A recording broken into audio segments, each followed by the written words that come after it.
इसको बोलते हैं एनर्जी डिस्ट्रीब्यूशन।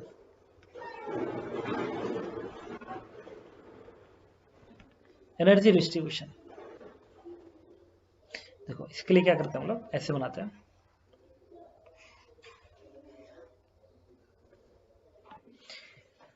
देखिए, अब बात करें एनर्जी डिस्ट्रीब्यूशन की, तो मैंने यहाँ पे एक चार्ट बना लिया। यहाँ लिखा hydrogen helium plus lithium 2 plus beryllium 3 plus. Hydrogen से 1 लिखा, हीलियम से 2, यहाँ पे 3, यहाँ पे 4 लिख दिया। अब यहाँ पे 1 का टेबल लिखेंगे नीचे, 1 2 3 4 5। सुनो मैंने क्या किया, hydrogen helium plus lithium 2 plus beryllium 3 plus. यहाँ पे हाइड्रोजन 1 2 3 4 लिख लिया। अब यहाँ पे टेबल लिखेंगे, टेबल टेबल 1 का टेबल क्या होता है, 1 2 3 4 5। 2 का टेबल क्या होता है, 4 6 8 10। 3 टेबल क्या होता है, 6 9 12 15। 4 टेबल क्या होता है, 8 12 16 20। ये 4 का टेबल है। अब इस टेबल की खासियत बताता हूँ, देखो क्या है। इसकी खासियत ये है कि हाइड्रोजन में जो 1 और 2 का एनर्जी डिफरेंस है, 1 और 2 का एनर्जी डिफरेंस है, अगर आपको जानना हो कि हीलियम में किससे मिलेगा, हीलियम प्लस में, तो 2 से 4 मिलेगा। मतलब आप कह सकते हैं कि हाइड्रोजन एटम में energy 2 minus energy 1, second cell की एनर्जी में से फर्स्ट एनर्जी घटाएंगे तो हीलियम प्लस में 4 और 2 का डिफरेंस मिलेगा। लिथियम 2 प्लस में 6 और 3 के बीच मिलेगा, और बेरिलियम 3 प्लस में 8 और 4 के बीच मिलेगा। जैसे कोई पूछे कि बताइए लिथियम 2 प्लस में 6 और 15 के बीच के एनर्जी डिफरेंस हीलियम प्लस में कहां मिलेगा, तो 4th और 10 के बीच मिलेगा। और हाइड्रोजन का मिलेगा 2 और 5 के बीच मिल जाएगा। और वही बेरिलियम 3 प्लस में कहां मिलेगा, 8 और 20 के बीच मिलेगा। मतलब इस टेबल से आप समझ सकते हैं कि किस दो एनर्जी का डिफरेंस दूसरे एटम में किस एनर्जी गैप के डिफरेंस के बराबर आएगा। इस चीज को याद करना बहुत जरूरी है। जैसे एक सिंपल सा क्वेश्चन बोलो कि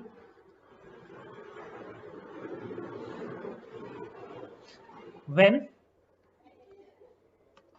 देखिए एक सिंपल सा क्वेश्चन है, इसमें कह रहा है कि when electron of hydrogen atom is D excited from n बराबर 4 to n बराबर 1, then this energy is absorbed by the beryllium 3 plus. Then find initial and higher state of beryllium 3 plus and maximum number of emission spectrum of beryllium 3 plus. ठीक है, इस question मतलब है कि hydrogen atom का electron जब 4 से 1 में आता है तो जो फोटोन रेडिएट करता है उस फोटोन को बेरिलियम 3 प्लस का इलेक्ट्रॉन एब्जॉर्ब करता है और एक्साइट होकर हायर लेवल पे चला जाता है। तो बताइए इनिशियली किस लेवल पे था और हायर हो किस पे गया।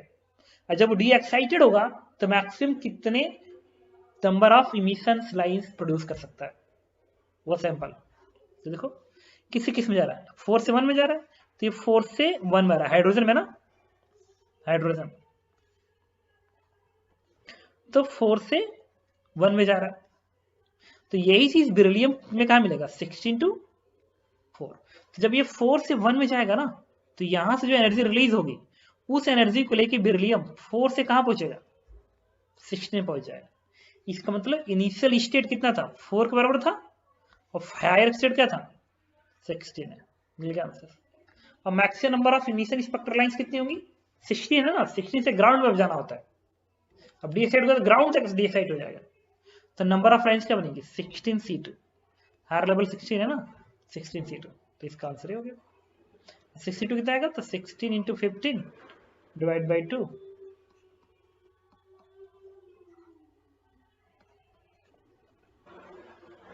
तो 120 डिफरेंट फोटोन प्रोड्यूस हो सकते हैं इस केस में।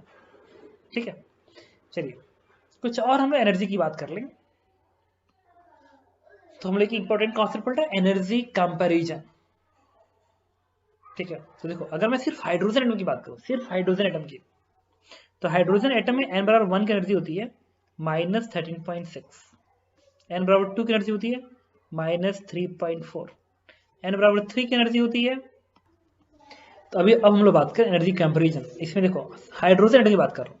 हाइड्रोजन एटम की एनर्जी जो होती है n बराबर 1 की 13.6 होती है, n बराबर 2 की एनर्जी 3.4 इलेक्ट्रॉन वोल्ट होती है, और n बराबर 3 की एनर्जी 1.51 इलेक्ट्रॉन वोल्ट होती है नेगेटिव साइन के साथ। तो ये हाइड्रोजन एटम का एनर्जी डिस्ट्रीब्यूशन चार्ट है। बाकी अगर लोगे एटम्स का तो जेड स्क्वायर मल्टीप्लाई कर देना, आगे एनर्जी का चार्ट।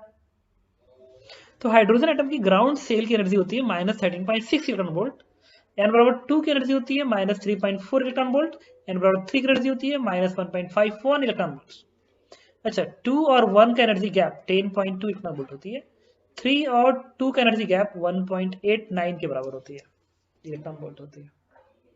अब एक चीज देखना, अगर मैं तुमसे ये कहूं कि n बराबर 1 के साथ और 2 के बीच का एनर्जी गैप 10.2 है, अब मैं 2 और इंफिनिटी के बीच की बात कर एनर्जी गैप कितनी है, 2 और इंफिनिटी का, तो ये 3.4 है ना, और 2 की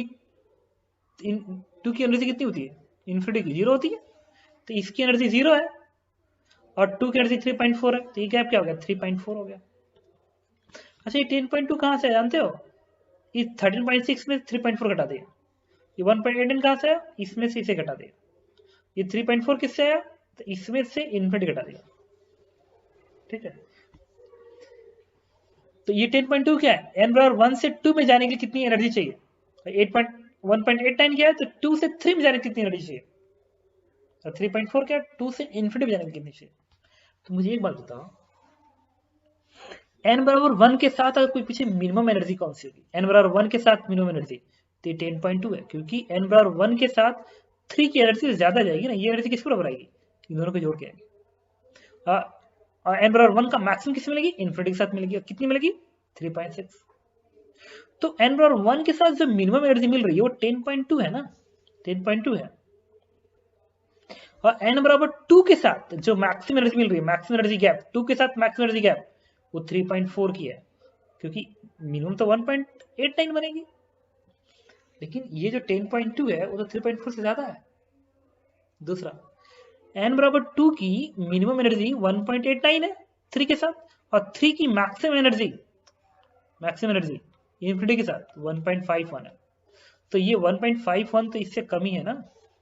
इसका पता है क्या मैं बताने की कोशिश कर रहा हूं कि n बराबर 1 के साथ जो मिनिमम एनर्जी का गैप आएगा, n बराबर 1 के साथ मिनिमम एनर्जी का गैप 2 के साथ आता है, वो 2 का मैक्सिमम एनर्जी गैप जो इन्फिनिटी के साथ है उससे भी ज्यादा है। देखो n बराबर 1 का मिनिमम एनर्जी गैप 2 के साथ 10.2 है, वो 2 का मैक्सिमम एनर्जी गैप 3.4 से भी ज्यादा है।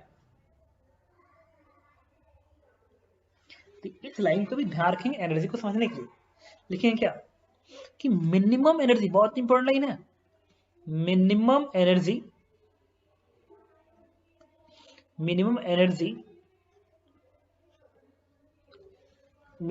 Gap of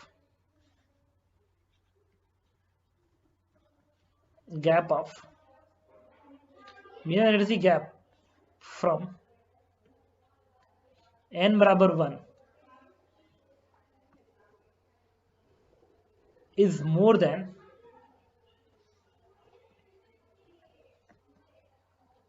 maximum energy gap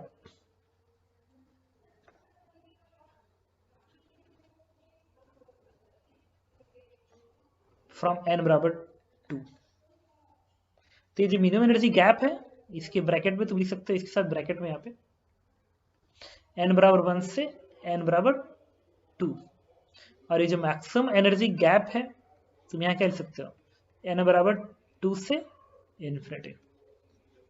और बहुत ही एक्सट्रीम इंपॉर्टेंट लाइन है, बताता हूँ कि n बराबर 1 के साथ जो मिनिमम एनर्जी गैप होगा वो n बराबर 2 का मैक्सिमम से भी ज्यादा होता है।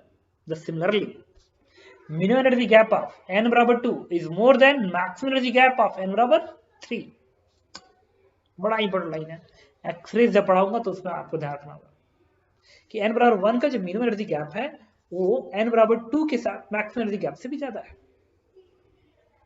इतना याद रखिए। अब इस पे बेसिक हम लोग सारे क्वेश्चन करेंगे। थ्योरी हमने हाइड्रोजन बोहर मॉडल पे पढ़ चुके हैं।